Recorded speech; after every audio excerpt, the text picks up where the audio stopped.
Civil society groups and youth activists held small pop-up rallies at the UN COP27 summit in Egypt, calling for action on climate change. Ahead of the conference, activists had expressed concern that their voices would be silenced. That's because public demonstrations in Egypt are effectively banned. Activists have struggled to operate legally amid a far-reaching crackdown on political dissent.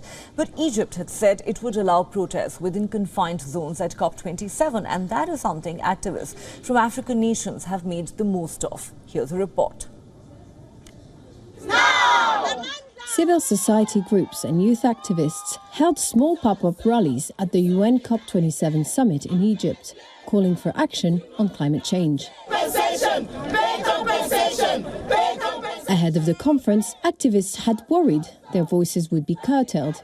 That's because demonstrations are effectively banned and activists have struggled to operate legally amid a far-reaching crackdown on political dissent.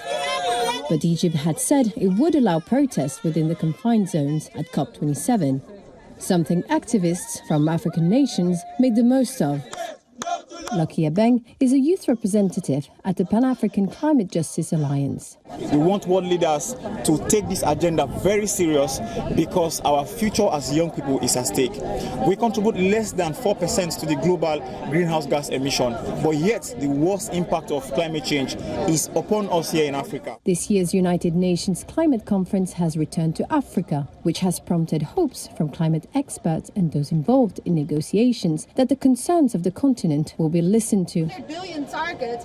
Pressure from developing nations has already helped put the issue of loss and damage payments on the conference agenda for the first time in UN climate negotiations. What do we want? Many, like John Black, who is the executive director at the Women Environmental Programme, are already feeling the impact of climate change. Can adaptation fund pay for that? Can adaptation fund pay for the infrastructure destroyed or the farms that have been destroyed, means of livelihood of people that have been destroyed? It cannot pay for that.